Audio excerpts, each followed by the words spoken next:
Black Star Network is here. Hold no punches. I'm real revolutionary right now. Support this man, Black Media. He makes sure that our stories are told. Thank you for being the voice of Black America, Roland. Stay black. I love y'all. All momentum we have now, we have to keep this going. The video looks phenomenal. See, there's a difference between Black Star Network and Black-owned media and something like CNN. You can't be Black-owned media and be scared. It's time to be smart. Bring your eyeballs home. You dig?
Folks, today is Tuesday, February 21st, 2023. Coming up on Roland Martin Unfiltered, streaming live on the Black Star Network. I told y'all Republicans in Tennessee were going to be going after Tennessee State University.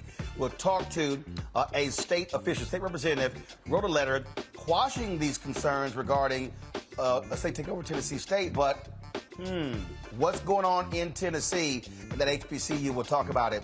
A new Intuit study reveals that disparities that black entrepreneurs face when trying to start a business are real.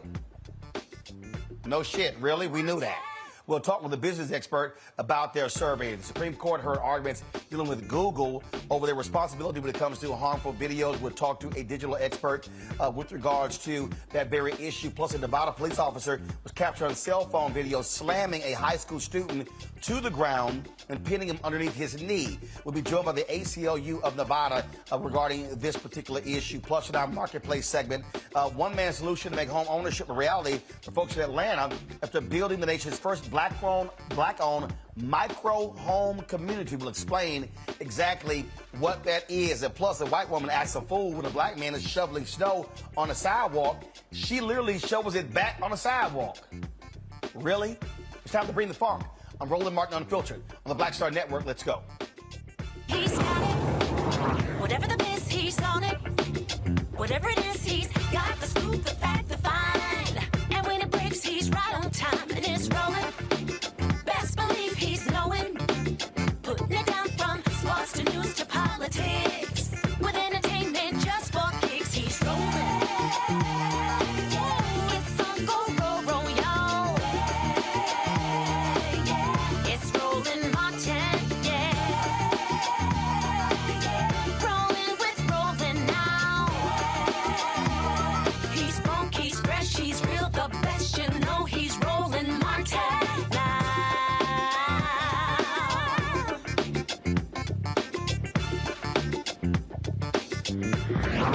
Martin.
Folks, Roland Martin here in Los Angeles. I told you months ago about Tennessee State University, what was happening when it came to funding there.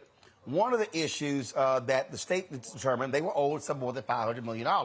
But Tennessee, the state of Tennessee, is only giving them $250 million.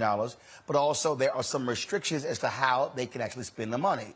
Now a number of people on social media talking about how Tennessee wants to take over Tennessee State University, want to remove the independent governance of the university and put them under the Tennessee Board of Regents. Well, is that true or not? Joining us right now is a state rep in Tennessee who has written a letter dealing with this very issue. Harold Love Jr., Representative Love, how you doing?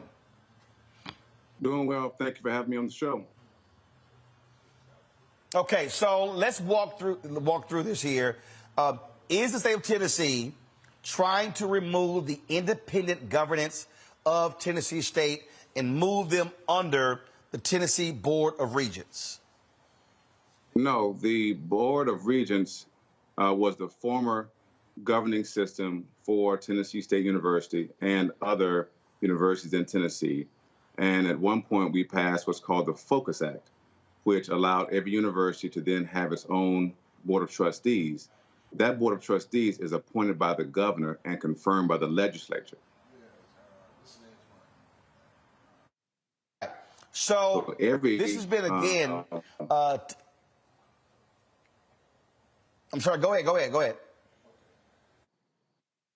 No, I'm saying, so every university has to come before our government operations committee, and the Board of Trustees are asked a series of questions pertaining to the operations of the university.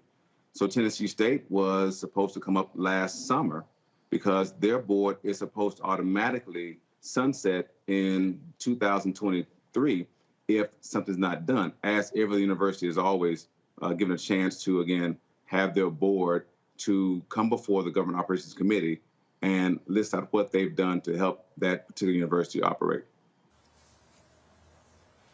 All right, I got to go to a break. We come back. I want to talk about the money that was allocated. I saw an interview where Eddie George, the head football coach of Tennessee State, complained that TSU officials were not able to use the money as they saw fit. There were limitations placed on them. There have also been complaints that from white legislators there in Tennessee about how they're recruiting black students. We played the video where this guy was like, well, like this is hurting other institutions. And the president of Tennessee State was like, well, we do a great job. So we'll talk about all of that and break all this thing down. So give me 1 second, folks. You're watching Roland Martin Unfiltered. We're broadcasting live from Los Angeles. This is the week of the NAACP Image Awards. Of course, don't forget to support us. Download the Black Star Network app, Apple phone, Android phone, Apple TV, Android TV, Roku, Amazon Fire TV, Xbox One, Samsung Smart TV. We'll be right back on Roland Martin Unfiltered. Hatred on the streets, a horrific scene, a white nationalist rally that descended into deadly violence. White people are losing their damn minds. As an angry pro-Trump mob storms the U.S. Capitol, we've seen We're about to see the rise of what I call white minority resistance. We have seen white folks in this country who simply cannot tolerate black folks voting. I think what we're seeing is the inevitable result of violent denial. This is part of American history. Every time that people of color have made progress, whether real or symbolic, there has been what Carol Anderson at Emory University calls white rage as a backlash. This is the rise of the Proud Boys and the Boogaloo Boys. America, there's going to be more of this. Here's all the Proud Boys, guys. This country is getting increasingly racist in its behaviors and its attitudes because of the fear of white people. The fear that they're taking our jobs, they're taking our resources, they're taking our women. This is white fear.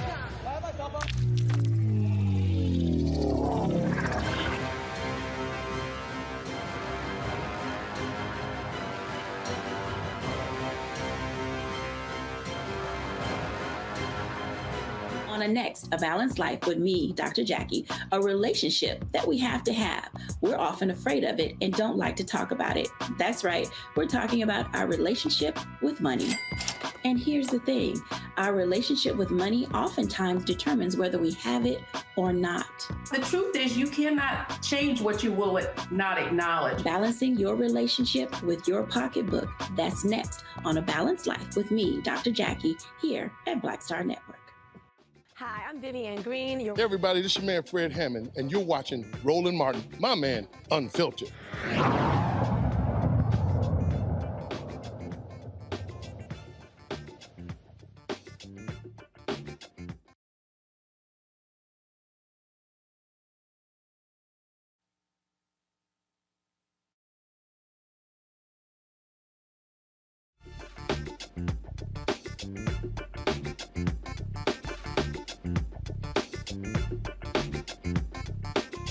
We're back here in Los Angeles. We're talking with State Representative Harold Love Jr. from Tennessee. Representative Love, you wrote in this letter, you said the $250 million for building repairs and construction that was put in the budget January 2022 was made available to TSU on July 1st, 2022, when the new fiscal year started.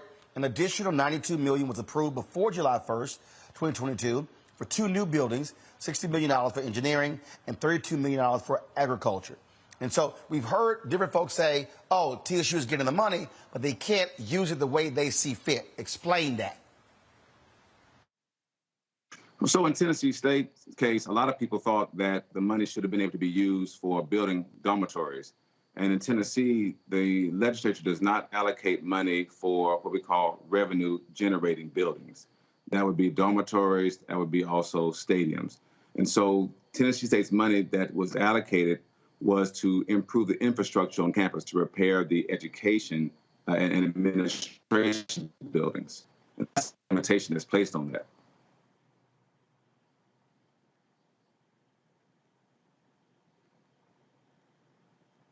Really cannot hear Representative Love, so I need you guys to see what's going on here. I heard us coming back from break. And so, Representative Love, I'll ask you this question here. Again, we're talking about, again, this whole issue with, again, it's all over social media. Folks have been sending to us left and right. So we're trying to get a better understanding of what's really happening with the university. And again, this talk about a takeover. Now, in the letter, you talked about the Senate ad hoc committee having questions about the current leadership's ability to effectively lead the university. The comptroller's office interviewed students, faculty, and staff to gain a better understanding of complaints they received from parents and students. The committee will review the report at a hearing on February 23rd. So before we get to the complaints, so apparently there were people who were suggesting that there was going to be a vote on February 23rd to take Tennessee State and put them under the Tennessee Board of Regents. You say that is not correct, right? Correct. The Senate ad hoc committee that's meeting on the 23rd does not have the ability to make that particular vote. That's vested in the power of the Government Operations Committee, which is meeting the 27th of February.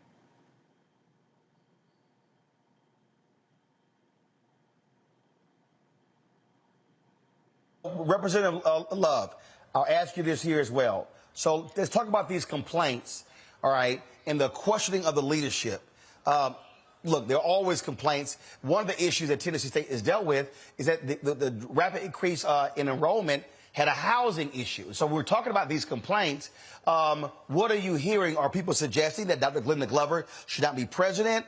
And so talk about this, these complaints and this, what this committee is going to then provide in this report, or the comptroller is going to provide. Right. So the comptroller's office has a department called the HERO office, Higher Education Resource Officer. And that particular office is designed to have persons who have issues or concerns about our universities to be able to call them and to be able to list out those things that they have concerns about. That would allow the comptroller's office to go and investigate if the complaints are warranted. And so in this particular instance, when we had students calling and emailing about the lack of housing and also about some scholarships not being fulfilled, the comptroller's office then went and interviewed students and faculty and administration, and they are putting their report together, which will come out, I believe, tomorrow, and this will detail the responses to those questions they had. The Senate Ad Hoc Committee also wanted the comptroller's office to give them information about what they discovered in those same interviews. All right, last question for you, Representative Love. Again, when it comes to what is next, the state report said that Tennessee State was owed $500 million. They did $250 million. When is Tennessee State going to get the other $250 million? So the initial $250 million that eventually became $350 million was designed to repair the infrastructure of the university. That includes, again, all the education buildings and possibly build, again, new library, new engineering building, new agriculture building. The design is to have those buildings repaired so that when you increase programs with additional funds, you will then have a proper place to house those programs. What you don't want to do is start increasing access to your chemistry program and you don't have the adequate labs to have the chemistry students do their work in there. You don't want to expand other programs and not have the facilities for that. Let me commend Dr. Glover on this. She is trying to take Tennessee State from a Research 2 to a Research 1 institution, and the extra dollars, the additional money, could primarily be used to do that, to hire more professors, again, to expand the programs at the university. But first, you must have the facilities to be repaired. Tennessee State is in need of approximately $344 million worth of infrastructure repairs, and this $250 million goes a long way. There's no plan for Tennessee State to be taken over, to be under the Tennessee Board of Regents, correct? That's correct. There are options listed, I believe, in the report that will include improving communication between the board and the president. But the Board of Regents is not designed to run a four-year institution. They did in previous years. They are designed to help institutions like Tennessee State, as they currently do with our capital maintenance. But there's an opportunity there for the Board of Regents to provide assistance to Tennessee State should they need assistance. And if the board is vacated and replaced with new members, there's also an opportunity for the Board of Regents to provide guidance.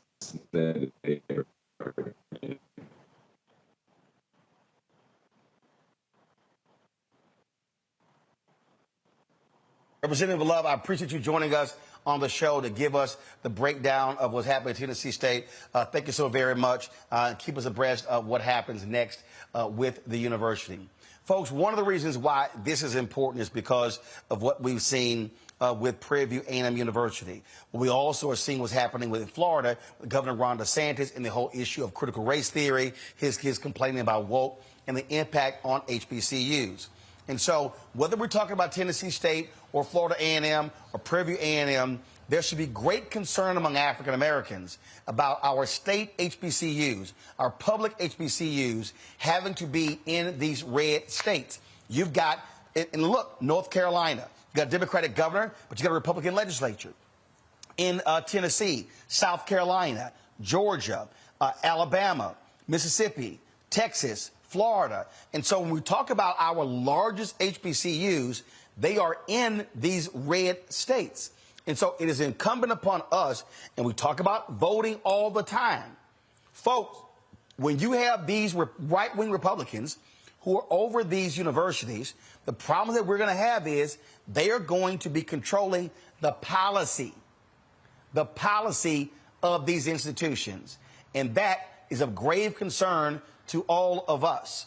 And so if we, as African Americans, are not fully involved, this is what Ruth Simmons was talking about when she talked about what Prairie View folks need to be focused on when it comes to the institutions, when it comes to standing up, fighting for them. That's where we need to be in our institutions and understand what we're up against. We are dealing with people who do not have the same mission that we do.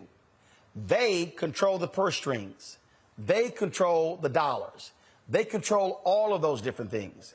And so all of us need to understand what we are up against and what we are facing. What I want to do right now is, folks, let me know how much time we'll go to the next break. I want to pull up my panel today and introduce them because, again, folks, we're going to see more of these things happen as we move forward in the future. Mustafa Santiago Ali, former senior advisor for environmental justice at the EPA. Dr. Candace Matthews, statewide vice chair, Texas Coalition of Black Democrats. And at 6:30, Demario Solomon Simmons is going to be joining us, civil rights attorney and founder of Justice for Greenwood. Mustafa, I laid out there again, when Republicans are in control of the state, when they have the power, they can make decisions or impacting HBCUs. And so if the HBCU graduates and the students are not fully focused, they need to understand you're going to be at the behest of these Republicans. That could be devastating to these HBCUs.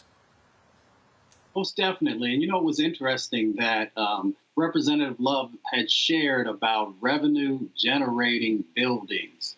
I'd never heard before someone not wanting to support dorms, because we understand that if students don't have a place to live and to study, then it's going to be difficult for them to choose, an institution like that. So for that to be a part of how Tennessee is deciding about resources, it's very concerning, because it stops the growth, if you will, of many of our institutions that many students are now paying more attention to and saying, I want to go to an HBCU. But it goes back again to the power of the decision maker, those individuals who are there in the state house and others who are choosing about which institutions are going to grow, which institutions are going to receive the resources, and which ones won't.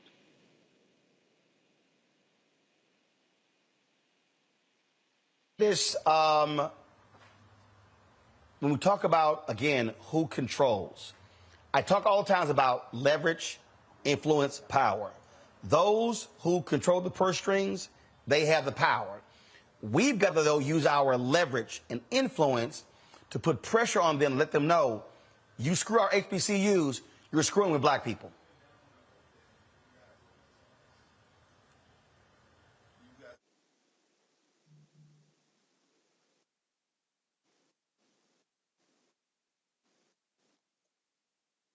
Oh, I'm sorry. You know what, Roland? Can you hear me, sir? Okay. I am in complete agreement to that statement, because you got to keep in mind, we are here in Texas, the battleground state, the state where you have a lot of racism, a lot of systemic racism. And then let's just look at it, because I am HBCU, Texas Southern University. And I'm very familiar with Prairie View A&M, because that's right down the street from my house. And so basically Prairie View is pretty much like the sister school for the Texas A&M University, right? So with Dr. Simmons, they were more or less like, okay, you know what? You can just hold this position just as a position, but you don't have any control. See, we have to let them know that you're not going to do that to none of our HBCUs, because if not, then this is what happens when you have the master puppet master that's going to control everything, and then 9 times out of 10 we'll try to make HBCUs obsolete.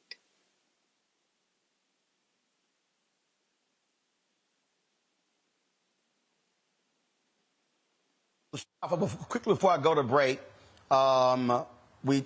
you've got, of course, elections coming up. You've got the presidential election. But I keep telling folks, like in Virginia, every seat is up. We have got to be focused and locked on state races. There are opportunities to control the different houses. And one of the reasons why you see with gerrymandering, of course, but you also see what is happening in these other places, is that we are not in full control of our voting power. As long as we're voting 30, 35, 40%, we're not maximizing our power. If we're voting at 70, 75%, we could be changing what's happening in a lot of these states. They are banking on us not showing up. Yeah, without a doubt. We know that there's power that's associated with our vote. Resources are tied to our vote.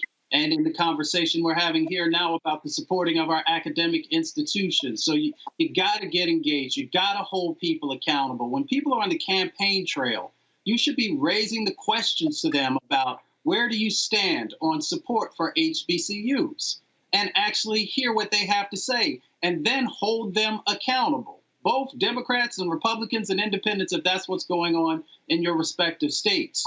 Because if we don't utilize our vote in this moment, then we will lose our institutions. And Roland, this is how I know it's true. Because in West Virginia, at one time, you had 5 HBCUs. And now what you have is West Virginia State, which is still labeled as an HBCU. But the dynamics have changed there. Not saying that it's not still a good educational institution, but it is so easy to end up losing our right now. We'll come back more on Roland Martin Unfiltered right here on the Black. So 1 second. We'll be right back. Gotta pay some bills. We'll be right back on the Black Star Network, live from Los Angeles. This is NAACP Image Awards Week. And don't forget, folks, support us in what we do. Download our app, Apple phone, Android phone, Apple TV, Android TV, Roku, Amazon Fire TV, Xbox One, Samsung Smart TV. You can now watch us on Amazon News. You go to Amazon Fire, click Amazon News. The other networks are there. You can watch us as well. And we've got some great announcements coming up with some new platforms. You'll see our 24/7 streaming channel on as well. We'll be right back. When you talk about blackness and what happens in black culture, we're about covering these things that matter to us, speaking to our issues and concerns. This is a genuine people-powered movement. There's a lot of stuff that we're not getting. You get it, and you spread the word. We wish to plead our own cause. Too long have others spoken for us. We cannot tell our own story if we can't pay for it. This is about covering us. Invest in black-owned media. Your dollars matter. We don't have to keep asking them to cover our stuff. So please support us in what we do, folks. We want to hit 2,000 people, $50 this month, raise $100,000. We're behind 100,000, so we want to hit that. Y'all money makes this possible. Checks and money orders go to P.O. Box 57196, Washington, D.C. 20037-0196.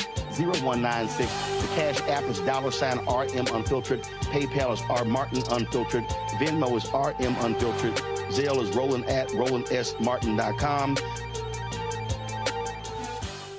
Most people think that these television shows that tell stories about who we are as black men, and then they paint these monolithic portraits of us.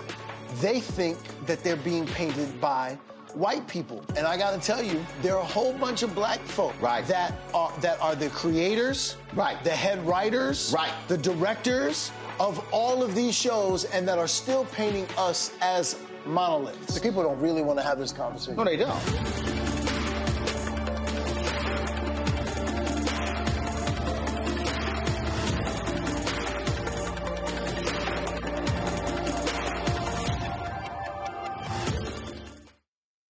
What's up, y'all? I'm Will Packer. Hello, I'm Bishop T.D.J. What up, Lana Well, and you are watching Roland Martin Unfiltered.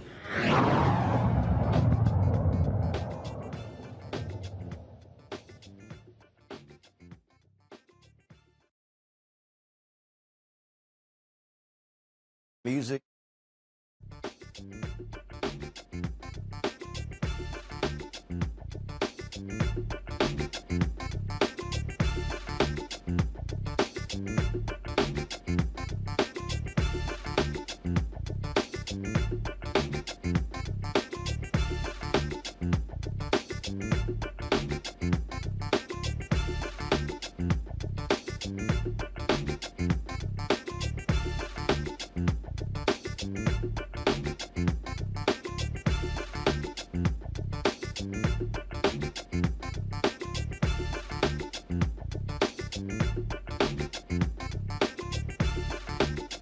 Welcome back to Roland Martin Unfiltered on the Black Star Network. Let's talk California Senate race. We're here in Los Angeles. Barbara Lee of the Bay Area has announced that she is going to run for the U.S. Senate, being vacated by Senator Dianne Feinstein.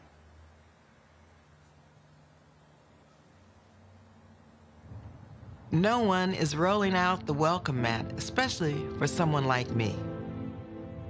I was the girl they didn't allow in, who couldn't drink from the water fountain, who had an abortion in a back alley when they all were illegal. I escaped a violent marriage, became a single mom, a homeless mom, a mom who couldn't afford childcare and brought her kids to class with her. They didn't want to hear my voice or anyone who wasn't like them, but by the grace of God, I didn't let that stop me.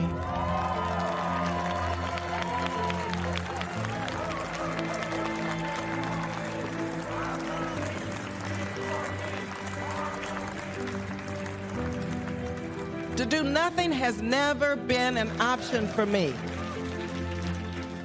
When my high school said cheerleaders couldn't be black, I took them on. I worked with the NAACP and earned my spot as, guess what? The school's first black cheerleader. When there weren't protections for survivors of domestic violence, I wrote California's first Violence Against Women Act. When it was legal to discriminate against the LGBTQ plus community, I wrote the Hate Crimes Reduction Act and got a Republican governor to sign it into law. When no one wanted to talk about global AIDS funding, I got President George W. Bush to make it a priority. And for those who say my time has passed, well, when does making change go out of style? I don't quit. I don't give up. Come on. That's not in my DNA. I didn't quit when I refused to give the president completely unlimited war powers after September 11th, and in the face of countless death threats. I was the only no vote. I didn't quit then, and I won't quit now. We have to ease the burden on the middle class. We have to find a solution to poverty and homelessness. We have to take on the climate crisis.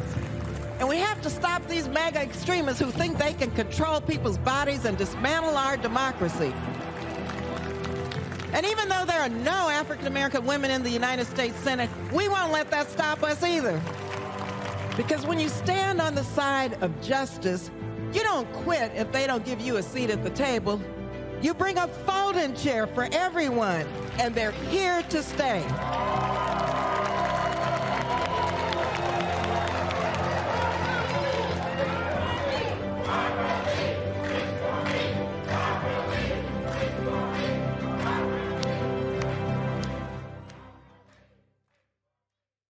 All right, folks, now understand Representative Katie Porter has already announced that she is running. Also, Representative Adam Schiff has announced that he is running. Representative Barbara Lee, she's served in the House since 1998. Let's talk about this again with our panel. Candace, you first. Look, it's going to be a very expensive race. We're talking about California, statewide. Representative Lee has to raise a lot of money. Your thoughts again on what is shaping up to be a contentious race. These U.S. Senate seats don't come open a lot. And a lot of people have thought that she should have been appointed after Vice President Kamala Harris went to the White House. But your take on this this race now with Representative Barbara Lee officially in it. You know what? I think that this is excellent because I'm a true fan of Ms. Barbara Lee. Congressman Barbara Lee. And then what I like about her is that she's a change agent. This is someone who actually been in the trenches. This is someone who can actually identify with people that look like us. So if she was to go in the Senate, this would be amazing. It would be amazing. And then what I love about this woman, what I love about her is that she gives me that hope. She gives me that drive as a Black woman that I can do this. And you know what? I think that she's going to do it. That's how I feel. Mustafa, again, there are no Black women in the United States Senate. And then that has been a point of contention for a lot of sisters since the vice president was elected. Well, that says something about our country when Black women are not in the Senate, not helping to frame out a new and positive direction. We know that when they are, the Senate is a better place. It is a more effective place. Barbara Lee, I really love Barbara Lee because she's always fought for vulnerable communities. She doesn't play around. She makes sure that she gets the job done. Housing, healthcare are a couple of the issues that I know that she's cared about. She was there when we were working on environmental justice. When I worked on Capitol Hill, she always showed up. So she would be an excellent new member on the Senate. So I'm looking forward to it. But like you said, it's going to take a lot of money, and that means that folks are going to have to get out and support her if you believe in the work that she's always done and can do.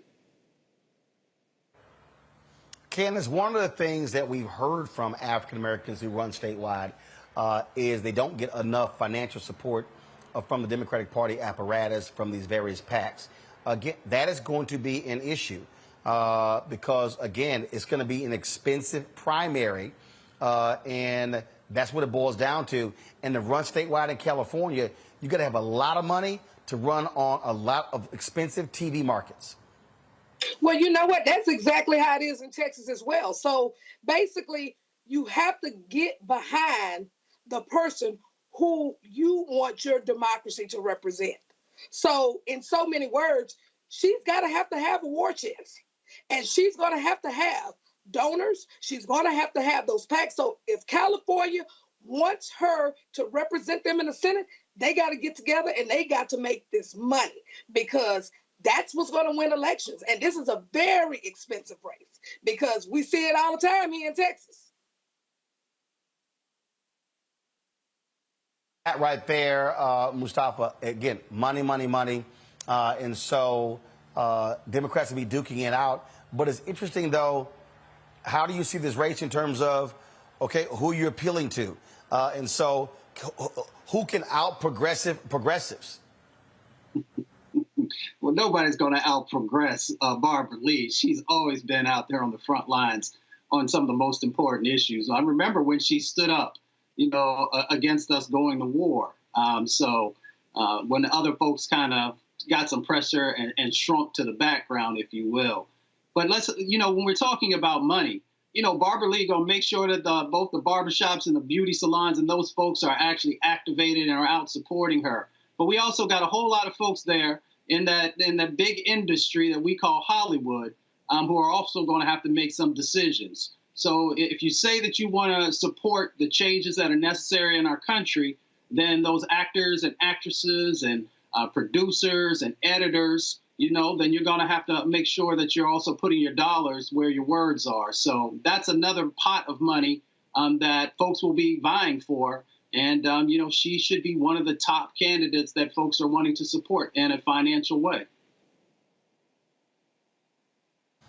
Candace, I also expect a lot of black women nationally to really be invested in this race, because not having an African-American woman in the United States Senate is a problem. Folks were hoping that Sherry Beasley was going to be elected in North Carolina. She wasn't.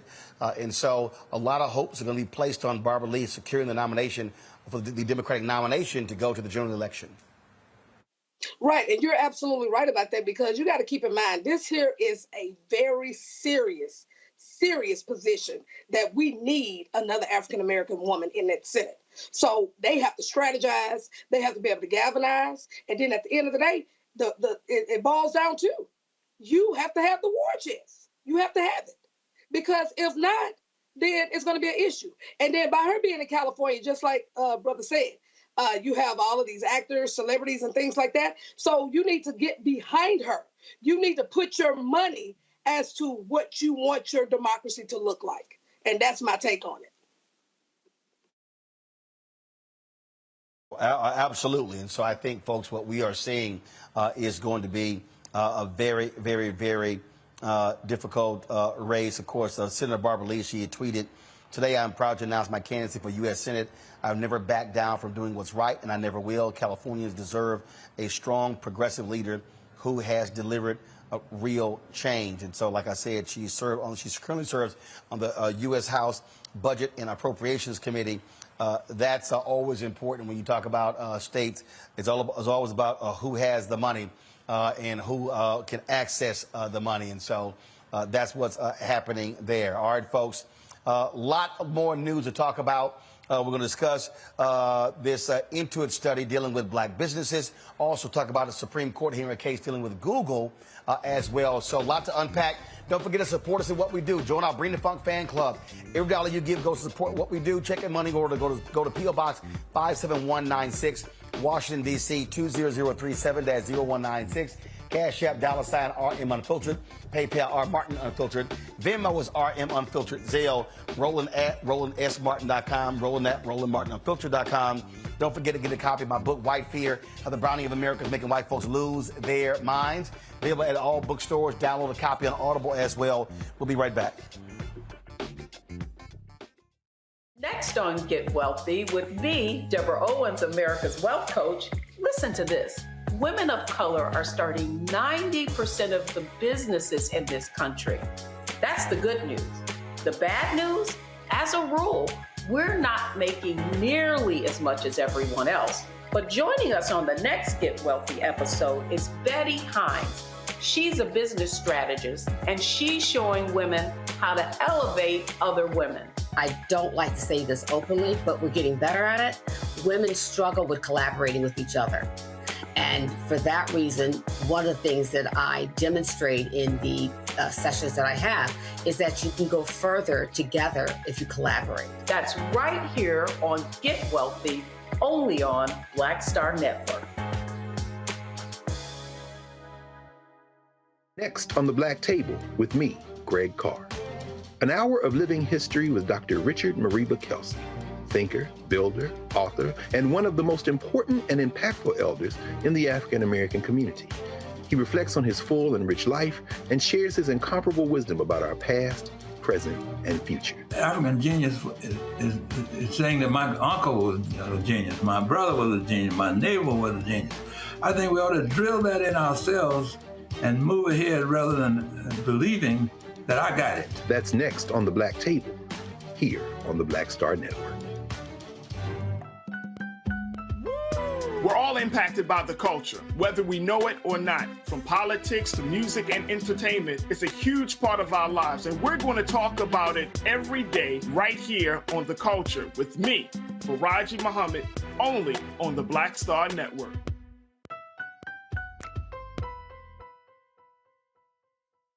Hi, I'm El DeBarge. Hey, yo, Peace World. What's going on? It's the Love King of R&B, Raheem Devon, and you're watching Roland Martin, Unfiltered.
Welcome back to Roland Martin Unfiltered, broadcasted live here in Los Angeles. According to new data from Intuit, black entrepreneurs are facing more difficulty starting a viable business. The Financial Management surveyed 1,000 black business owners to share their small business struggles and successes.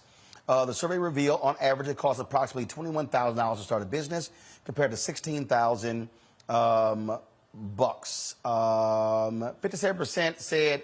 57% said that they were denied bank loans at least once. 34%. Well, first of all, I don't understand. I'm assuming when it comes to starting the business, that's black to white. The graphic should say that. I don't know what it costs approximately 21 grand to start their business compared to 16,000 of what? So guys, get the graphic right. 34% report being denied a bank loan more than once, twice the amount. 36% did not understand the various loan and grant options available. 79% had to pay expenses or employees with personal funds at least once in the last 2 years. Dr. Jacqueline King is the founder of Black Women Empowered from Fort Wayne, Indiana. Dr. King, glad to have you here. Look, here's the deal. First of all, the Intuit study is not new. It's not like it's giving us any new data here. But the reality is, I dare say, when we talk about our businesses, when we talk about growing our businesses, it's not always a question of access to capital. It's also access to contracts. Being able to grow that way, that also is critically important.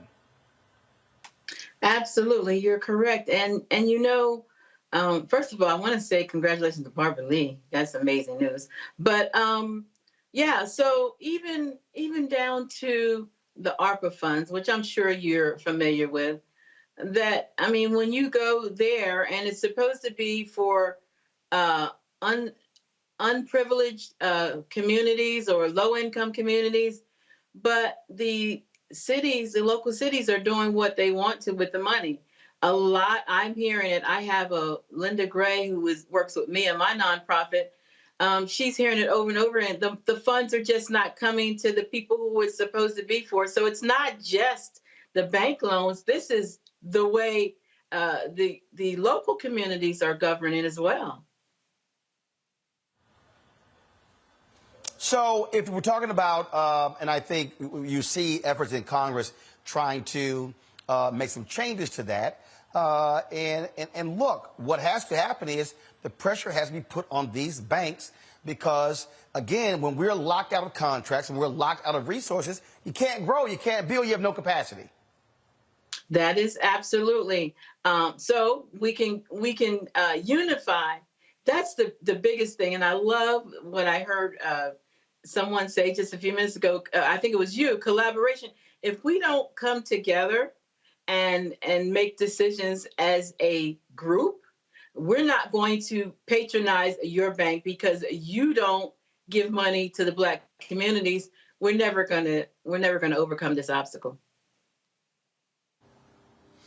March 1st, I'm going to be doing a 2-hour show dealing with the lack of contracts and how we're getting frozen out by these companies and these ad agencies and breaking it down in a very specific way.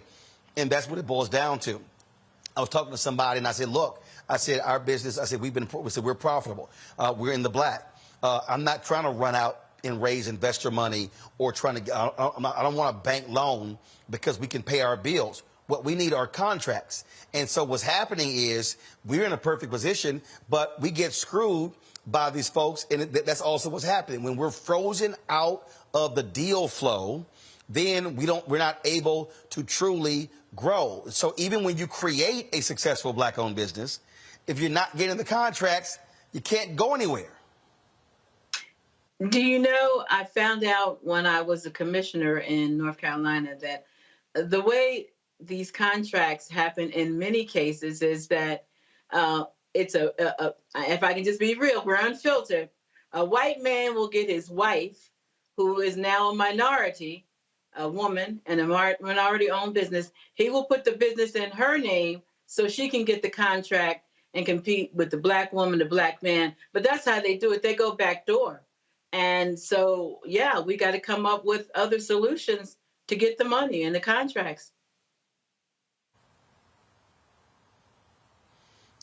Questions. Mustafa, you first.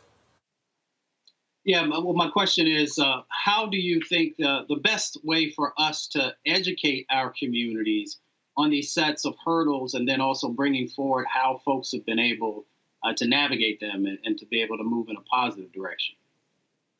And that's what Black Women Empowered does. So we've been together for 11 years, and that's what we do. We educate on finances, how to get contracts, how to get the money through grants and loans, but really it takes us working together. I can't emphasize enough collaboration, and that's where we struggle. We struggle coming together and saying, okay, if we can get this contract together, we have a better chance. 5, 10 of us apply for the contract together, not one individual. So it's really education and believing that we can come together and working on coming together to get the contracts. Candace. Okay, so I'm a business owner here in Houston, Texas, and I also have a business in Beaumont. I own a foster adoption agency. And so what we get contracts that's directly from the state and also the federal government. And so what I have uncovered when it comes to dealing with the disparities is that systemic racism raises ugly head in this process. And so what they do, I didn't caught them to where they have forged compliance history, to where they trying to make minority providers to make us obsolete by finding us all of these fines to where now your business is going to go in the red. So it's a lot of factors with this, and I am very steadfast on it. So what is your take on how can we deal with this in this type of capacity? Because in my opinion, I believe in legislation, agitation, and litigation. You come over here messing with my business, I'm going to sue your behind. What is your take? And that's why we need women and men in the government that look like us. It was very disappointing that Cheryl Beasley didn't get in the Senate, but we don't even come together to support our own, let alone worrying about what the Democratic PAC is doing. We can't even come together to say, yeah, we're all going to pull and support this person. You don't have to live in the same state to support them monetarily. We can do that. Like Roland said, it's going to take a lot of money. Doesn't matter where the money is coming from. But if we want to get them elected, everybody's going to have to chip in. Well, absolutely. And I think we also we have a segment called Where's Our Money? We also got to put pressure on policymakers to understand how do they also free the contracts up. Because on the federal level, we're only getting 1.67% of all federal contracts. I'm sorry, that's unacceptable. And the deal is, if you're not getting federal contracts, you're not getting corporate contracts. So then we're always frozen and stuck making small money. I agree. But as you know, in this era, they don't really care. I mean, what kind of pressure are you talking about? They don't care what we do. This has been improved after Donald Trump. They basically said, do whatever you want to do. We're going to do what we want to do. So, I mean, I don't have the answer on how to put pressure on the government. I don't. I do. Well, please tell me. Tell me. Well. Here's first and foremost. Black caucuses on the state level have got to be far more aggressive when it comes to forcing these folks to change the rules when it comes to contracts. If you, first of all, you're not breaking down an analysis of who's not getting what, then you don't know what to do. Then you can't actually impact it. So I've been doing that and challenging the Biden administration, challenging the Congressional Black Caucus, saying, look, it's ridiculous on the advertising side. Black-owned media is getting 1% of federal advertising contracts. And so you could create changes by being able to put pressure on the system and telling policymakers, you want our votes, but we ain't getting contracts. You better make sure we get some more damn contracts or someone else is going to get our vote. That's how we have to do it, but you cannot do that if you are not organized and mobilized. And that's why, and really, you probably don't remember, I reached out to you on Clubhouse and said, I need you to come on my network, because that's what we need. We need your voice out here telling the people what they need to do to get these contracts. I mean, who else is doing it besides you? That's why we do it. Well, here's the deal. I can't control what other people do.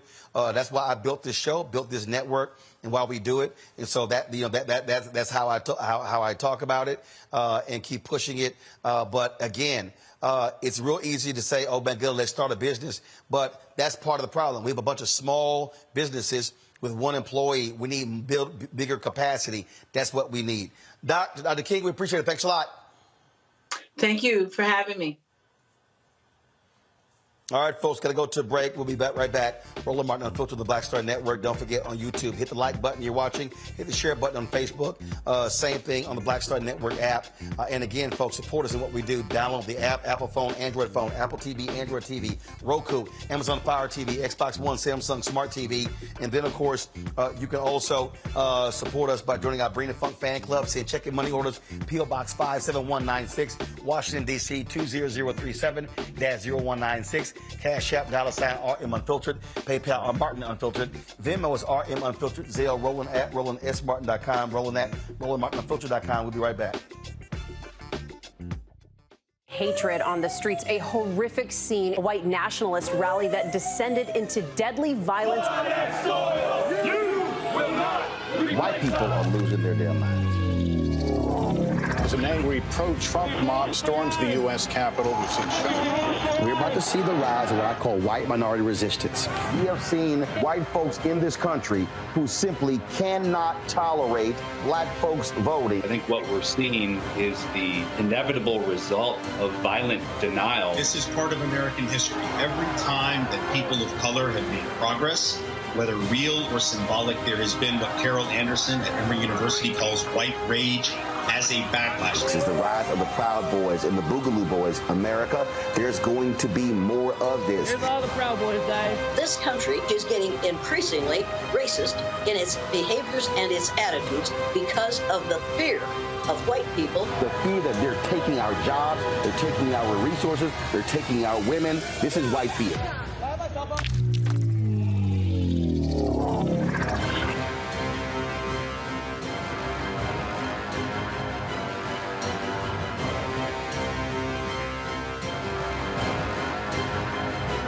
On next, A Balanced Life with me, Dr. Jackie, a relationship that we have to have. We're often afraid of it and don't like to talk about it. That's right, we're talking about our relationship with money. And here's the thing, our relationship with money oftentimes determines whether we have it or not. The truth is you cannot change what you will not acknowledge. Balancing your relationship with your pocketbook. That's next on A Balanced Life with me, Dr. Jackie, here at Black Star Network. Hi, I'm Gavin Houston. Hey, what's up, y'all? It's your boy, Jacob Lattimore, and you're now watching Roland Martin right now.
All right, folks, welcome back to Roland Martin Unfiltered on the Black Star Network. The U.S. Supreme Court, folks, they are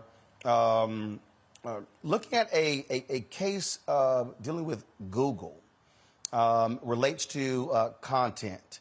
They heard arguments today about allowing websites to be sued for the automatic recommendations of user content. For nearly 3 hours, Supreme Court Justice Paterno presented their case to hold Google accountable for suggesting YouTube videos created by terrorist groups.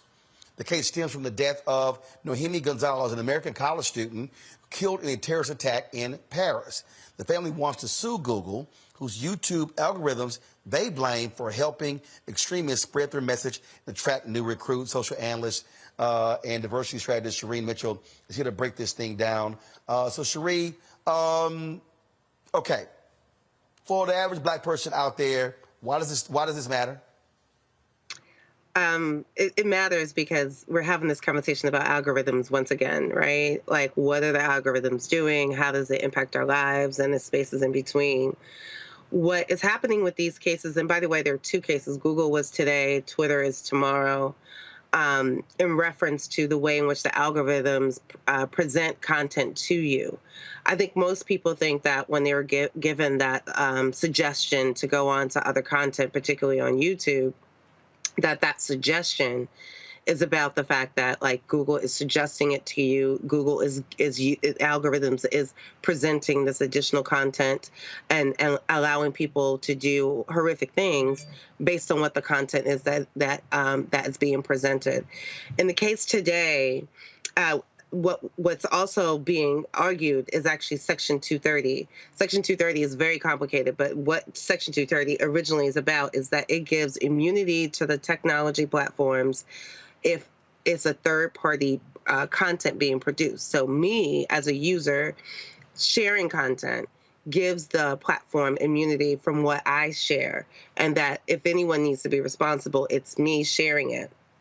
What this case is arguing is that immunity should be changed based on the fact that if the algorithms are suggesting content, that they are liable for the suggestion. Okay, and so with that, again, suing them, they're obviously in control of the algorithm, but it's also based upon a lot of times what users are talking about. And so this could be applied to anything. It could be applied to sex or whatever. Exactly. And that's why it's important, because the ways in which anyone who goes onto Google and looks at one video, right? If I go to The Daily Show, the Roland Martin Show, and then I get suggestions for other shows that Roland Martin has had. That is part of the algorithm, because that is part of the suggestions. Yet at the end of the day, I am probably interested in more shows that Roland Martin may be doing. However, what they're saying is that if you're then being suggested to go to a website or a video or an ad that is about anything that would disparage you, the show, or allow anyone else to think about doxing or terrorizing you or your team, then the company is then liable. And that's the part that I think that they're trying to argue.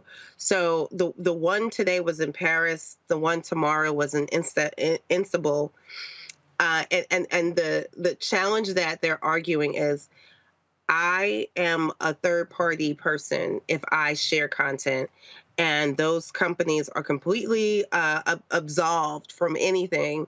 That includes whether or not they are using their news feeds or their algorithms or anything like that in a different way that keeps these suggestions coming up that can be harmful or can lead people to do harm against themselves, by the way, as well as commit harms against other people. And when we look at this, it's the question is, like what happened with Facebook. Is Facebook responsible for the massacre that happened in Rohingya if they were the ones that did not take down that content and people actually used it and something bad happened? Or are we asking the question that content that I'm sharing should be moderated enough that there is no harm that gets inflicted?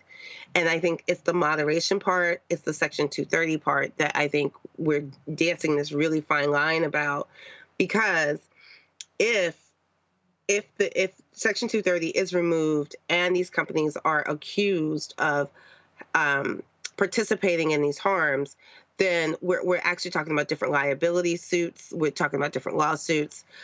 The Twitter conversation tomorrow is that they are actually trying to take the Section 230 conversation a little bit further down the distance and says, but were we igniting or promoting or participating in this harm? And the company is saying, if we're not doing it, and it's the content provider, that's where it should sit, and that's where it should be the responsibility.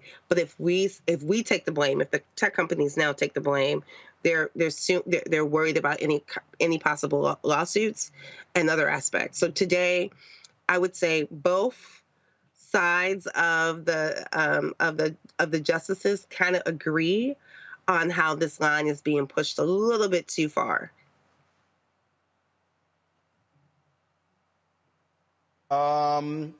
Look, it is. Look, we're living in a world now where we're increasingly controlled by the algorithm. And look, I know for a fact that on Facebook, black content is getting blocked. It's ridiculous how our numbers are being suppressed. I've emailed them numerous times. They're not responding because what Facebook wants to do is to force you to spend money boosting your to your own followers as opposed to you having access to them. And so we see what the game is. And so whenever they change the algorithm, it can have a direct impact on money that is generated by content providers as well. I mean, they are in control of it. And when you have companies like Facebook and Google that control so much of the advertising business, that's one of the reasons why the Biden administration is considering suing them over their monopoly practices. And that's exactly right. Like the challenge that we're having is that on one end, they are using and manipulating their algorithms, because we've had that testimony from Hogan, who showed that like they knew that the algorithm was doing something different when it came to protecting white users versus protecting black users on the platform. And this argument is sort of about that. It's like if you're going to institute an algorithm and it has a biased outcome, what at that point is the responsibility? And today, actually, in those 3 hours, that came up. If someone is intentionally creating the algorithm to change what your feed is and to protect certain users versus not protecting others, then that in itself is something that we should be talking about. That manipulation is intentional. And honestly, we just had that, right? On Sunday, right? You know, I don't call him by his real name, so forgive me, y'all. Apartheid Kai got upset that Biden had more traction during Super Bowl and Super Bowl halftime.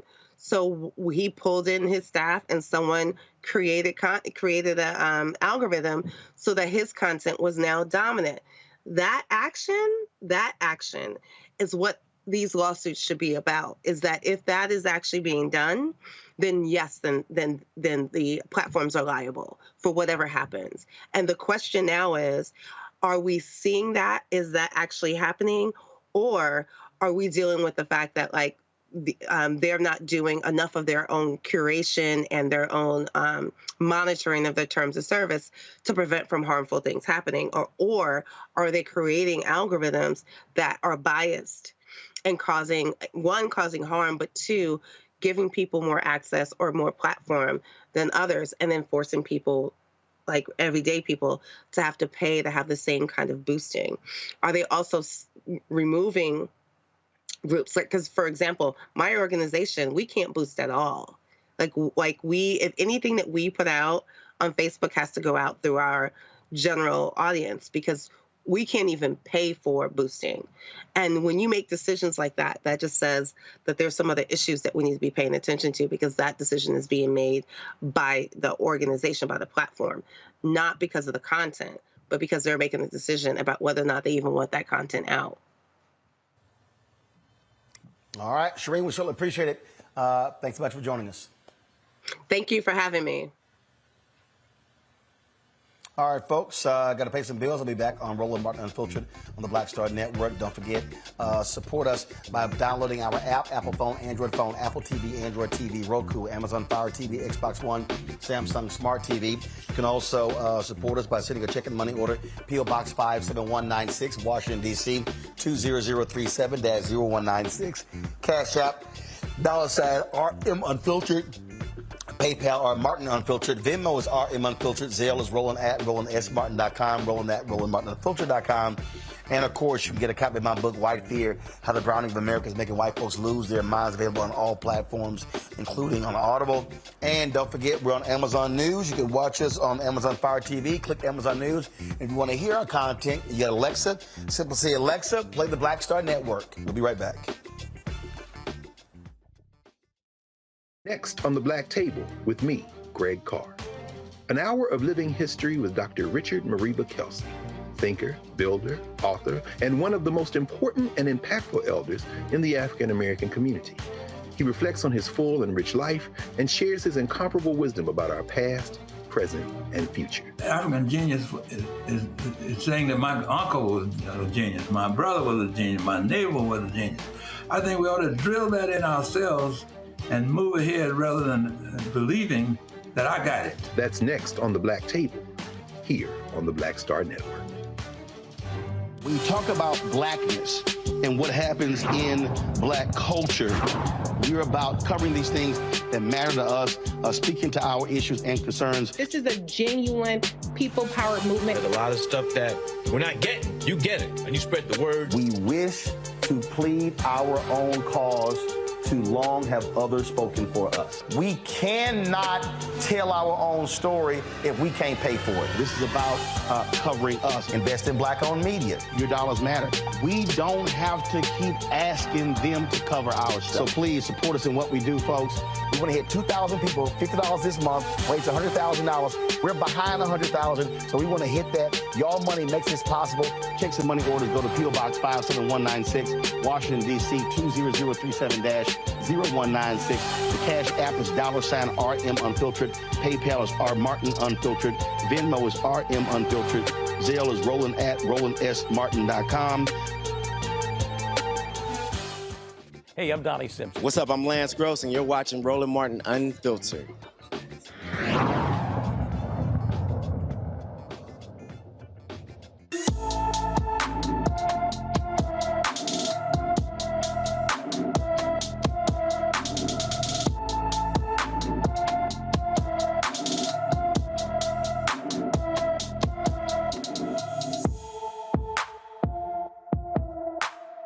Rhea Jeffers has been missing from Phoenix, Arizona since January 15th. The 17-year-old is 5 feet 8 inches tall, weighs 130 pounds, with black hair and brown eyes. Anyone with information about Rhea Jeffers is urged to call the Phoenix Police Department at 602-262-6151, 602-262-6151. Folks, one of the Arkansas officers caught violently arresting a man on video will not face charges. State-appointed Special Prosecutor Emily White says the state is not pursuing charges against Mulberry Police Officer Thale Riddle, one of the 3 officers involved in the August 22 arrest of Randall Worcester.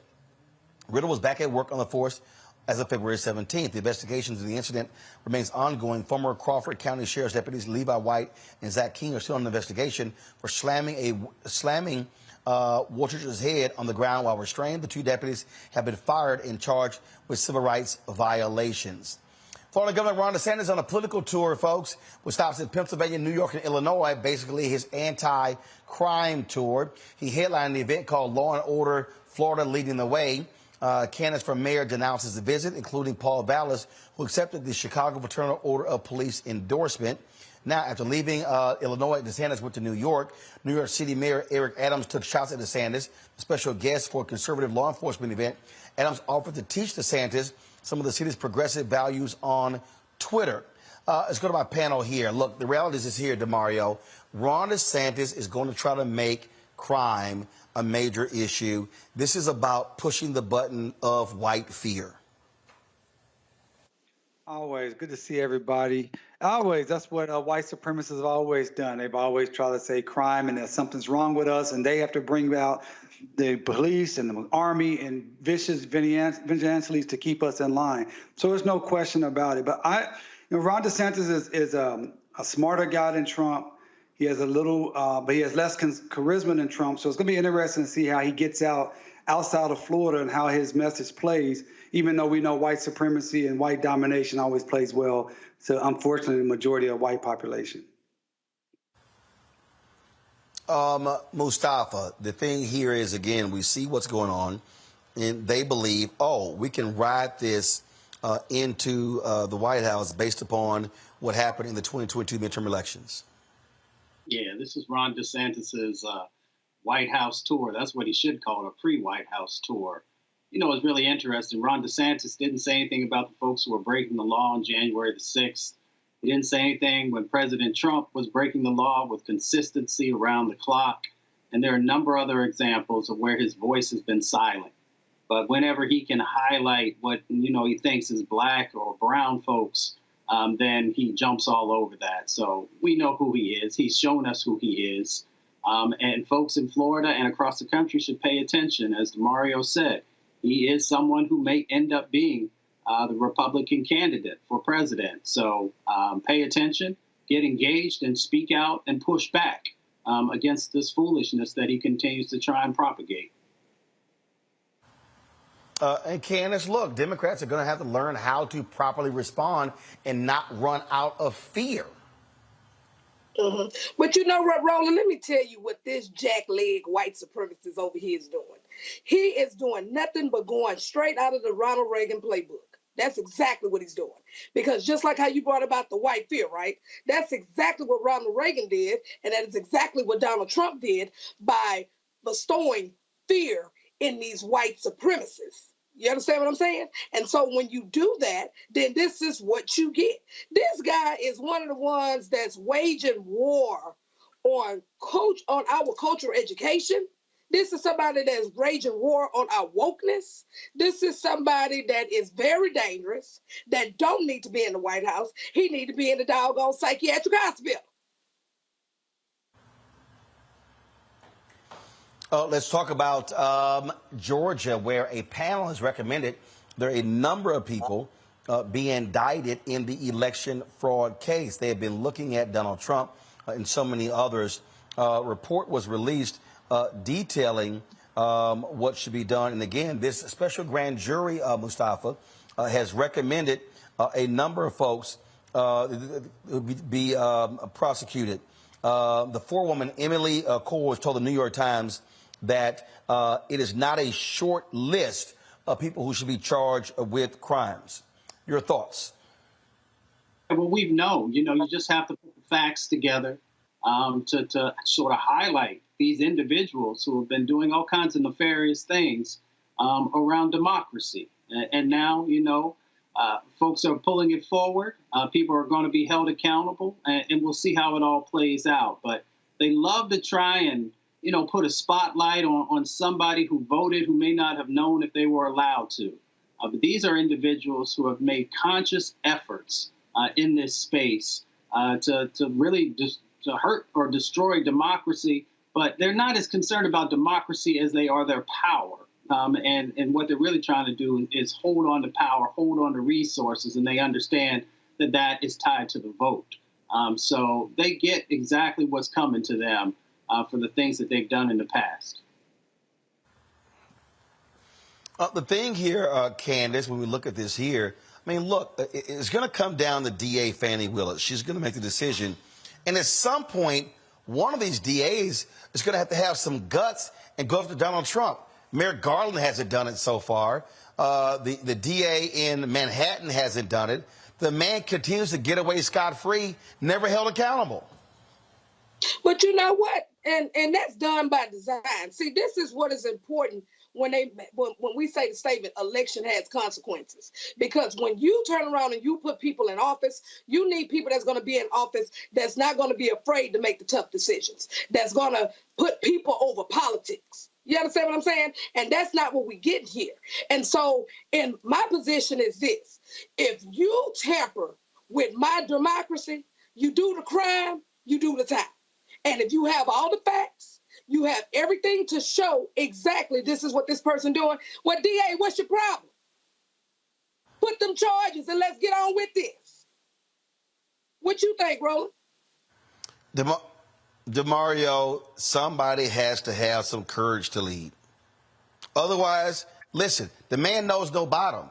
So he's going to keep doing whatever hell he wants. If I keep getting away with it, that's like saying, hey, we're never going to hold you accountable for robbing a bank.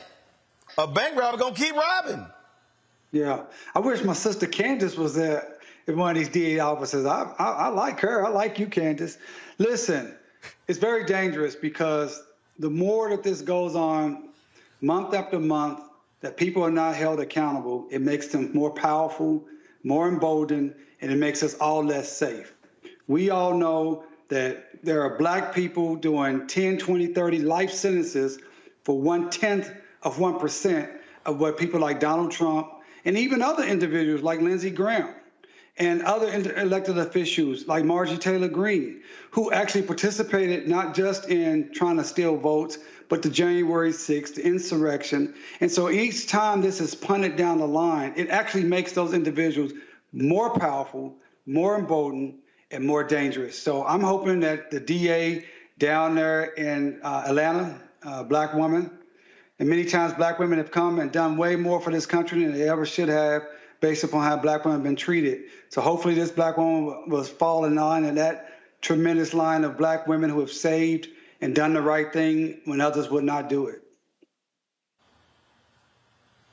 And again, Mustafa, here, when we're talking about multiple, this grand jury is saying that multiple indictments being recommended. That means a lot of people were involved in this fraud. Listen to that fool, Donald Trump. Oh, without a doubt. You know, it's almost like a crime family when you actually look at all the different types of individuals who are part of this. And it's not just in Georgia. We know that it's been going on in a number of other states also. So Georgia has the opportunity to set the pace, if you will, for what needs to actually happen. And then hopefully it will, ensure that others won't follow down this path again and try and destroy democracy and actually try and take away, black and brown folks when they show up at the polls in high numbers, our opportunity to make sure that democracy is working for everyone. Again, so we're looking at all of this, that is going on, and I tell you, Candace, all across the country, you got elections next year, and at some point, the D is going to have some courage, because I'm sick of hearing, how is his supporters going to respond? I thought the sign above the Supreme Court says equal justice under law. You know what, Roland? Let me tell you something. See, this is when your black caucuses, this is where your black collectives and all of these people need to come into play and hold them accountable. And I mean, like grab that chain and be like, hey, let's not forget who put you in this office. You sit up here and let these people play with our democracy, I guarantee we're going to turn around and we're going to fire you at the polls. See, we have to be aggressive when it comes to dealing with this stuff. We have to let these people know, baby, you got the wrong one. The wrong one. So I guess, DeMario, you don't believe equal justice under law actually exists. Oh, I know it doesn't exist. I know it doesn't exist. I mean, I work in the space every single day, and I know it doesn't exist. And we all know it doesn't exist. And it's shown. That's kind of it's the tragedy of Donald Trump, that he brought out so much of the underlying discrimination and racism and hatred that has been there, but he brought it to the forefront. That's the real negative of Donald Trump. But the positive side of Donald Trump, as far as trying to move our society truly to a more equal place, is that he's really exposing how unequal things are. You was talking about Governor DeSantis. This guy, while he's up running around talking about crime, he himself committed multiple federal crimes by taking immigrants, kidnapping them, and putting them on a plane and sending them to people's homes in Massachusetts and other places. But it shows that these individuals, we don't have an equal system. We have a two-tiered system. As my mentor, Brian Stevenson, would say, it's much better to be white and rich than to be poor or black in America. Now, we all know that, but we see it so clearly with how Trump and his cronies are being protected. Look what's going on at Fox News. These guys have been exposed to intentionally giving out disinformation, falsities, lies, and yet the FEC has not come in and shut them down. They should have been shut down, period. They are a news organization that has proven and have admitted to lying to their audience to make money, but they're not shut down. So it shows that our society is unequal, and we have to continue to push at everything we can to get that equality under law that it's always said we were supposed to have. All right, folks. Hold tight 1 second. We'll be back on Roland Martin Unfiltered on the Black Star Network. YouTube, hit that like button. We should be easily at more than 1,000 likes on the YouTube channel. Also, folks, share on Facebook and the other platforms as well. Don't forget, download our app. We want to get to 100,000 downloads. We surpassed 50,000. Let's get to 100,000. Apple phone, Android phone, Apple TV, Android TV, Roku, Amazon Fire TV, Xbox One, Samsung Smart TV. And, of course, if you have Amazon Fire TV, go to the Amazon News. You can see us, our 24 Hours channel, along with the other channels out there. That's right. We're right next to MSNBC, CNN, all those networks. So support the Black Star Network on Amazon News. I'll be right back. Folks, Black Star Network is here. Hold no punches. I'm real revolutionary right now. Black power. Support this man, Black Media. He makes sure that our stories are told. Thank you for being the voice of Black America, Roland. Stay black. I love y'all. All momentum we have now, we have to keep this going. The video looks phenomenal. See, this difference between Black Star Network and Black-owned media and something like CNN. You can't be Black-owned media and be scared. It's time to be smart. Bring your eyeballs home. You dig?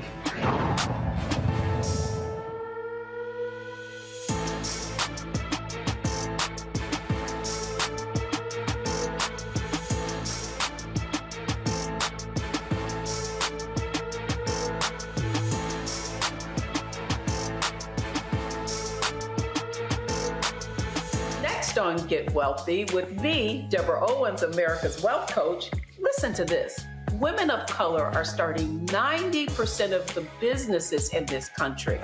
That's the good news. The bad news, as a rule, we're not making nearly as much as everyone else. But joining us on the next Get Wealthy episode is Betty Hines. She's a business strategist, and she's showing women how to elevate other women. I don't like to say this openly, but we're getting better at it. Women struggle with collaborating with each other. And for that reason, one of the things that I demonstrate in the sessions that I have is that you can go further together if you collaborate. That's right here on Get Wealthy, only on Black Star Network. Hi, I'm BB Winans. Hi, I'm Kim Burrell. Hi, I'm Carl Payne. Hey, everybody, this is Sherry Shepherd. You're watching Roland Martin Unfiltered, and while he's doing Unfiltered, I'm practicing the wobble.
Welcome back to Roland Martin Unfiltered on the Black Star Network, live from Los Angeles. Rising home prices has caused a lot of people to look at alternatives when it comes to housing. A Georgia developer has created quite the unique pathway, and so we're going to be talking to him.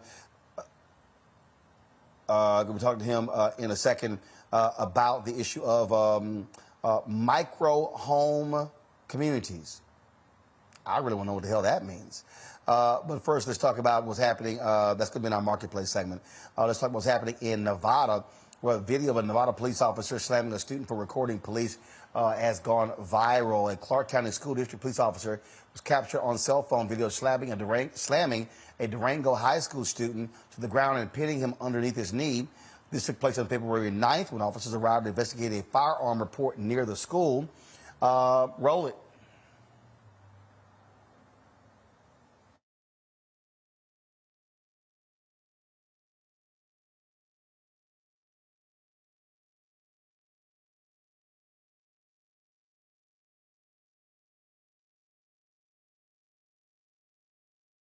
You want next, dude?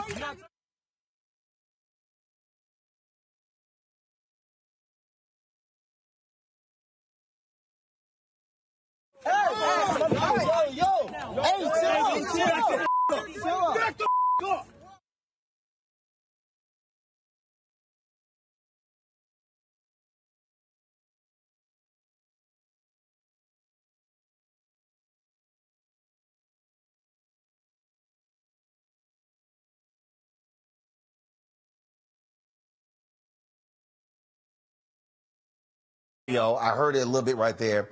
Of course, following the incident, the school district launched an investigation.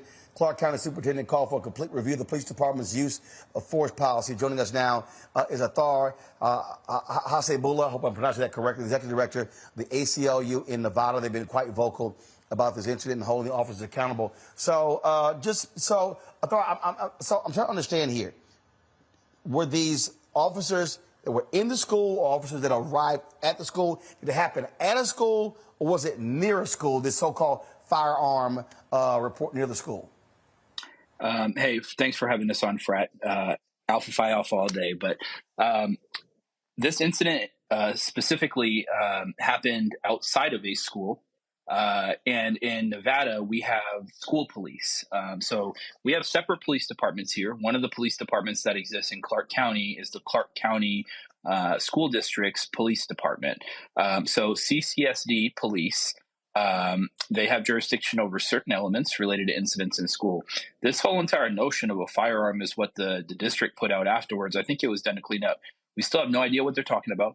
In terms of a firearm, none of our, we're actually representing two of the students that were shown being assaulted by Clark County School District police there. And the firearm story, who knows? I know our clients did not have any firearms. There was no basis to even stop them, let alone attack them. We're disgusted by the fact that the district, first, these officers and the officer most prevalently that slammed one of our clients to the ground, is still employed, and the district attorney's office hasn't even bothered to investigate this yet. So we have called for that officer's termination, and we've called for the DA's office to investigate this as they would any incident of assault. I mean, what is strange here, again, I mean, you're seeing how these police are responding, and it's just, it always just keeps happening where, look, how they respond in these school situations in very much a very violent manner. I mean, again, dragging this person, slamming their head, and their head is nearly under the base of the car. Yeah, and it's a child. That's the thing, is that anytime it's a white kid who's 19 or a young adult, they'll refer to him as a child. And these are students who are at the very beginning of their high school careers, and they're being assaulted by police. And what happens when we see students like this assaulted? I mean, this is an assault on video. Where is our district attorney? ACLU is not the district attorney. We're here to seek justice, and we'll do that through civil means. But where is our district attorney? They have the ability to investigate this. They gave a statement on Friday after pressure from our office and from the NAACP here, where we called for the DA to investigate this. And their response was, if the Clark County School District police refer this for prosecution, they'll look into it. So basically, refer yourself for prosecution and we'll look into it, which has never been the legal standard. It's never been the legal standard. There's no courage out of that office. They need to speak up and do something. Certainly they have the time to prosecute kids for, holding a dime bag of cannabis or for missing school, or parents involved in a domestic squabble. But when it comes to a vicious assault that's recorded on video, where school police are attacking a child, there's no courage to stand up and do anything about it. That's what we continue to see all the time, DeMario, where trying to hold cops accountable, and you're dealing with DAs who, frankly, are in bed with them. Each and every day, they make cases based upon the testimony of officers. So it's an inherent conflict of interest, something that we have fought for decades, trying to take the prosecution of police officers, or even the investigation of police officers, away from themselves, the police, and away from the DA's officers that work with them each and every day. You don't have to even be a corrupt person to have a difficult time investigating or prosecuting individuals that you work with. So it just makes our system, again, not an equal justice under the law, because these are friends of each other. I couldn't tell specifically on that video what the officer alleged the young man had done, but based upon what I saw, it appeared the young man just had a video, and it actually appeared he was walking away from the scene, and the officer ran up on the young man and grabbed him and put him on the ground. So I don't know what the issue is there for why that happened. I'm glad to see the ACLU is on board to try to get their family, as the executive director said, some civil justice. But civil justice is not criminal justice, and criminal justice can only come either from the DA's office, or I don't know how they do in Nevada, maybe the state attorney general's office can pick up and press charges. And of course, the DOJ could come in. If we had a more robust DOJ, if we had the type of funding for the DOJ Civil Rights Division that we give for, like, for instance, Ukraine, where we say we'll stand with them forever and we'll do whatever they need, and we've already sent them $100 billion. If we could get maybe 10% or 20% of what's been sent to Ukraine for enforcement of civil rights, where the Civil Rights Division can come out and prosecute these type of malicious, vicious attacks on young people and black people and innocent, unarmed people, maybe we can move towards that equal justice under law that we've been talking about all day on this show. So, DeMario, you're saying that the current DOJ is not doing that? I'm saying the current DOJ is not doing enough, right? Because the current DOJ is under-resourced, it's understaffed, it's underfunded. The DOJ Civil Rights Division is very underfunded. We need double, triple the amount of resources and lawyers and investigators for the civil rights violations that happen all over this country. See, the fact of the matter is, we see these type of videos. We see what happened to Brother Tyree Nichols or in Memphis, or what happened to George Floyd. But the reality is that that's happening each and every day all over this country. And many times people don't have the luxury of having someone videotaping it. And they don't have the luxury. Even there are many police departments in this country that don't have body cam or dash cams. And these things are happening each and every day to people in our communities. And because these local police departments, they're not going to investigate themselves. The local prosecutors, they're not going to prosecute unless there's tremendous public outcry. But look how much energy it takes to have the type of outcry that we have in Tyree Nichols or Ahmaud Arbery or Botham Jean or any of those cases. That's just a fraction of what actually happens. But if we had a robust DOJ, a civil rights division that was properly staffed, properly funded, that could go out and bring the charges that are necessary across this nation, we could possibly have equal justice under the law. Until that happens, it will not be a reality. It's what you say, Roland, all the time. You got to have funding for black media. You got to have funding to fight these white supremacists. Yeah, no, I understand that. What I'm saying is, again, there's a difference between saying increase funding and they're not doing it, meaning more needs to be done. What we actually have here, Thar, is a DOJ that's been far more aggressive than, frankly, the Obama DOJ was. No question about that. There's no question they're far more aggressive, but it's still scratching the surface. DeMario, I'm asking Thar. Thar, go ahead. Yeah, I would say that, look, they have taken on more cases. I don't know that that's been enough, right? We've had DAs on occasion across the country who have taken on cases. It hasn't been enough. We have certain law enforcement officers that have stepped up and said certain officers, when they're engaged in excessive force and serious misconduct, they like to see those officers prosecuted, but it hasn't been enough. And so to the point that was made, I do agree that, whether it's a resource issue or, it's the frequency of what's occurring, some of these issues are problematic, and a lot of it's local. The DOJ is not going to step into every community to deal with every issue. Quite frankly, they'll never have enough resources to be able to do that. But really, in this case here in Nevada right now, as we're using this as an example, we're going to push the issue as far as we can. We know our partners at the NAACP on the ground here, who also have new leadership, are going to be pushing the issue as far as we can. We're not going to keep settling for, a no response from the district attorney's office. This is an individual who was elected to seek justice for everyone. And again, the fact that they're not even willing to investigate it, their feet need to be held to the fire on these types of issues too, because when you see 14-year-old kids being assaulted by grown men for simply recording a video or standing there and doing nothing, there is no justice. And until that happens, we're not going to keep, continuing to just say, let's talk about processes.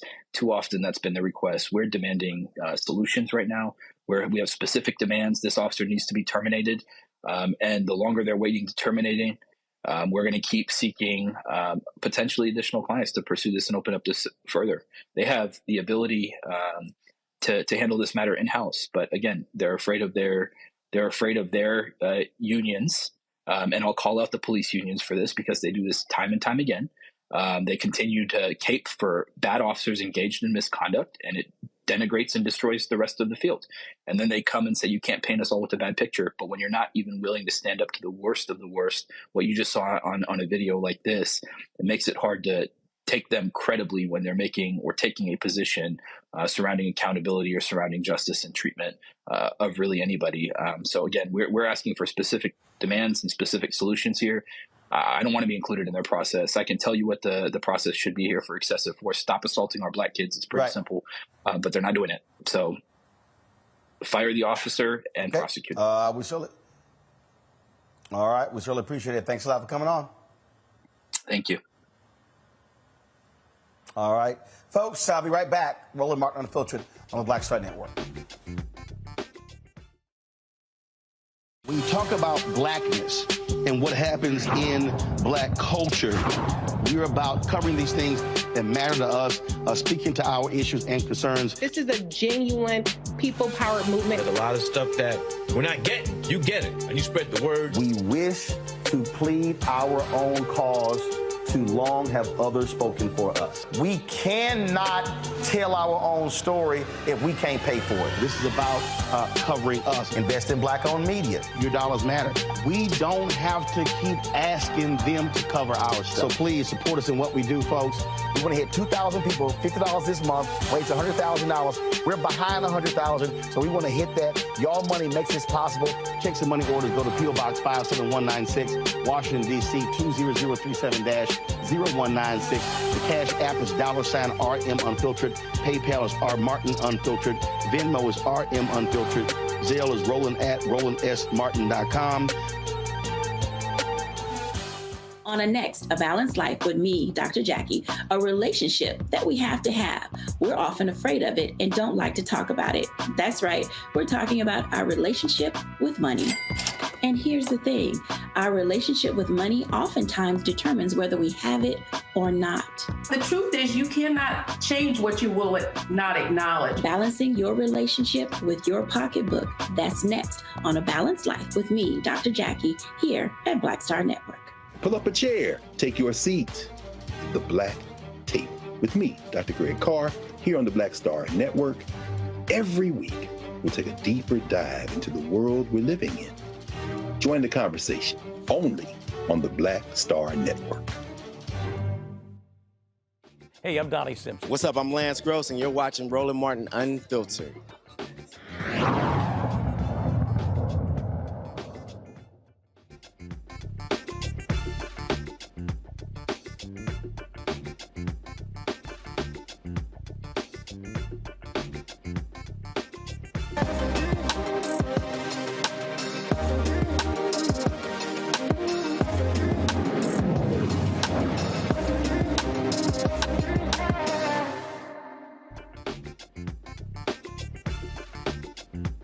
As I said, come on.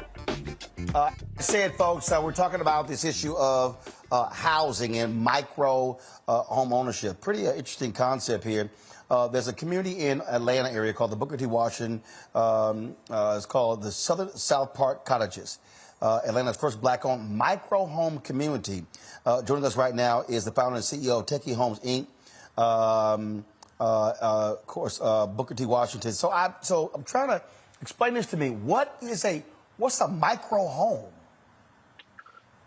A micro home, Roland, and first, thanks for having me on the show. But a micro home is just, in its terms, just a smaller home. We've all lived in a home of different sizes. I would say many years ago or decades ago, we lived in much smaller homes that are 800 and 900 square feet, more than we live in homes that are larger sizes now. And so what my organization, Techie Homes, has done is inside of urban metropolitan areas, and Atlanta is just one city of many that's affected by rising rental prices, rising home prices, and rising cost of living, that we've outpaced, especially for minorities who are already trailing behind in home ownership, an opportunity at home ownership. It's almost now that you don't even have a choice at home ownership in certain metro areas. It's either to be gentrified out of that area and being forced to rent because there's no home of good quality or new construction that would fit your budgets. And so, my organization, Techie Homes, created this community, South Park Cottages, here in College Park, Georgia, outside of Atlanta, for that distinct purpose of providing some form of accessible and affordable home ownership. So you're talking about homes that, first of all, what are the sizes of these homes? The sizes of our homes range from 400 square feet to 630 square feet. And the reason that we define them as micro homes and not tiny homes is because the average tiny home goes up to 300 square feet and predominantly is on wheels or some form of transported foundation. But these micro homes are all foundation, no different than maybe the home you're sitting in right now, and built in the same construction type from standard construction build. The difference is because of the cost of construction to the developer and to the price of the homeowner, which ranges from $180,000 to $220,000, and an average mortgage being $1,400 or $1,500. That is a much better option than renting at the average rent of Atlanta, which now exceeds $2,200 for a one-bedroom apartment. Interesting here. Mustafa, you're a big-time environmentalist. What do you make of this? First of all, Booker T. Washington, man, thank you so much for being here with us. Could you talk a little bit about the materials that you all use? Because, that plays a role also if a home is smaller in the resale value, because we know we're always trying to address the black wealth white gap that exists in our country. So could you talk a little bit about the tech and what's in the space? Yeah, absolutely. I'm actually sitting in one of our micro homes right now. The home I'm sitting in is 630 square feet. They're built in modern design, and they're built I would say an above builder type of grade build than most homes. Our homes are outside cladded with cement board siding. They're built in a stick-built frame. They have 10-foot ceilings. They have farmhouse sinks and granite countertops. They feature one loft and one bedroom loft homes, and feature, ceramic tile and all of the modern fixtures and recessed lights that you have in any standard or luxury built home. The big difference is that we reduce the square footage and expand the living space and experience space for the homeowner, allowing them the opportunity to own a piece of real estate at the same price or lower than they would renting. And we can do it in a small area in these infill lots and abandoned and vacant houses. We can tear them down and put 20 homes in a 2-acre area, which is better than putting up an apartment where the minorities are being forced to live and not have home ownership, decreasing their opportunity to grow in wealth and grow in prosperity. Candace. Yes, sir. Okay, so I did some research on your organization, and one thing that I liked about it is that it's all Black, and it's all everybody working together in partnership, because they always try to say that Black people can't work together, and clearly this is what's. So the vibe that I'm getting here is the Black Wall Street vibe for some reason, but by me living in Texas, and our cost of living is totally different compared to up north, because I currently live in a 6,400 square foot home, and I'm only paying $1,200. So how would that work coming into Texas? Because I'm gonna tell you now, nobody in Texas is not gonna pay that amount. So how would you maneuver that? But our product, and thank you for that, and by being all Black developed, this community and this development, which is a multi-million-dollar development, we developed by crowdfunding. We developed by going to social media and talking and asking people that look like us and that connect with us that we wanted to build this type of community. Now, there are more rural spaces and there are urban and metropolitan spaces. This type of community much more fits in a metropolitan and urban space, because in a rural space, there will be larger homes at a much lower price. So, for example, the average 1,200 square foot to 2,000 square foot home in Atlanta, inside of the major metro Atlanta area, new construction will cost you close to $500,000. Now, to afford that house, you have to be making, or a household has to be making, close to $125,000 to live. Now, for minorities who predominantly work in urban areas and more labor jobs or jobs that incomes are under $60,000, if you're not building a home that fits their cost of living, how would they ever be able to afford a home unless they move outside of the area they work in? And if they move outside the area they work in, then you predominantly are putting more stresses on that household and more stresses on their income, which makes the equity gap and the wealth gap go farther and farther apart. The only ethnic group to decline in net worth over the pandemic were Black folk. And the main reason why is because incomes went up, gentrification went up, rents went up, investor home buying of single family and density housing went up, and they moved out Black people more and more out of urban areas. You can say that about Chicago, Atlanta, LA, Miami, and of course, New York, of course, but that's just where we are. I got literally 45 seconds. DeMario, quick question, quick answer, go. Man, Booker T. Washington, I love the name. Went to Booker T. Washington High School. Appreciate the work that you're doing. It's really amazing to hear. Tell us more about the crowdfunding, how that works. How does that work? So the way we crowdfunded is in this institution of development and real estate, there's always heavy capital needs. And so we wanted to prove a point that our community, which has over $1 trillion of disposable income as Black folks, where we spend more of our consumer dollars on material things than other ethnic groups, we wanted to showcase that our ethnic group and others can combine and from their own pockets and small amounts of money do big things. And that's how we created the first ever micro-built community that is a $6 million community that sold out in under 30 days. All right, then. Booker T. Washington, I appreciate it, man. Thank you so very much. Good luck with it. Yes, sir. Thanks, Ro.